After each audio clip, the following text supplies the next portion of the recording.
When you try your best but you don't succeed, when you get what you want but not what you need, when you feel so tired but you can't sleep, stuck in rivers.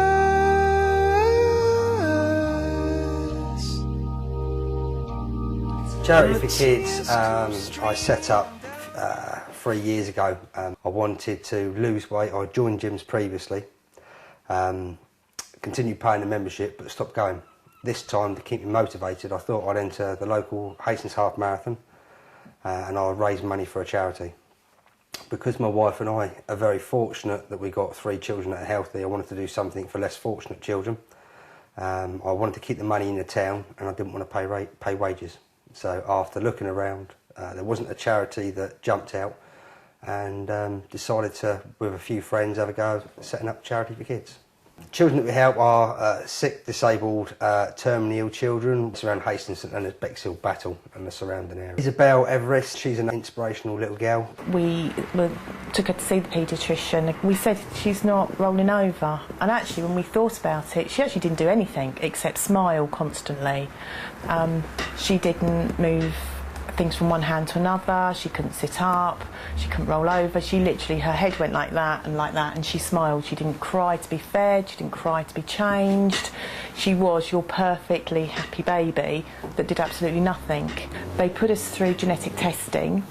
We had an MRI scan done.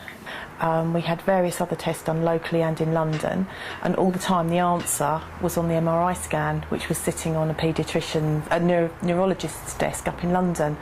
Finally, when he came down to Conquest and shared the results with us, he said, "Your daughter has diplegia, cerebral palsy, probable cause is intrauterine seizures at 29 weeks. Go home and get on with your life." And because my husband and I had spent many, many years doing voluntary work with a judo club with disabled children, we thought we had a really good understanding of disability. But now we're walking in the shoes of a disabled parent, it is very different. So we've worked our socks off, along with physios, OTs, speech and language therapists, friends, and actually we now got a little girl who can't walk, but doesn't stop talking, wants to be a GP or she actually wants to be a paediatrician, or a teacher, and is actually pretty amazing. High up above or down below, when you're too loved to let it go. But if you never try, you'll never know just what you are.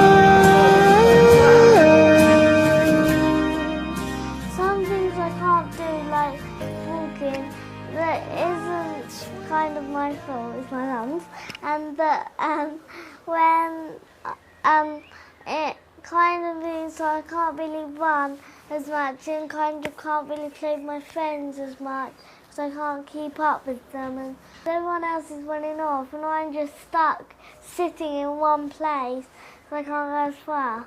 Through Charity for Kids, Isabel's been able to have another bigger wheelchair that she can self-propel herself. The wheelchairs that are offered on the NHS are great wheelchairs, but they tend to be heavy. They're not very good for children who want to self-propel them. And so, yes, you have an NHS wheelchair, but it means that we have to push Isabel, and Isabel can't be independent. This wheelchair makes a difference to me because then I can catch up with my friends, I can be near them all the time, and I can play duck, duck, goose, it's and suck in the mud. I'm really fast, I can be part of everything, and I can do all sorts of tricks, and I can dance in it. She can use it around the house, so she can reach the sink in her bedroom, she can go to the cupboard and get things out and put it on her lap and wheel herself into another room. And if we hadn't have been able to use Charity for Kids, Isabel wouldn't have that opportunity, because unfortunately all the equipment for disabled children and adults comes with a very large price tag. Charity for kids are absolutely amazing for anybody. If a family need help with something for their child that's sort of sick, disabled or terminally ill and they live in our local area, then they need to put in an application to us. When that application can be found on our website, so people find an application, fill in the details, send it across to us. On receiving that, all the applications come through to myself. I work as the application manager for the charity on behalf of them.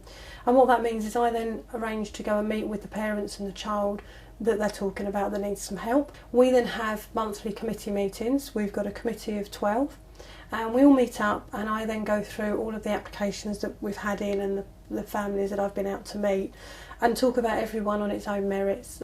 We then have a vote. Then, as long as the majority vote is yes, I then go back to the families to tell them, you know, great news. We can either fully fund or part fund. 1, 2, 3. Try, you'll never know just what you. We decided that we would swim from Dover to France. If that wasn't enough, when we got to France, we felt that we would turn round and swim back again. And then, if that wasn't hard enough, we also added to the event a cycle ride and also a run. So we're doing it for the children. Lights will guide.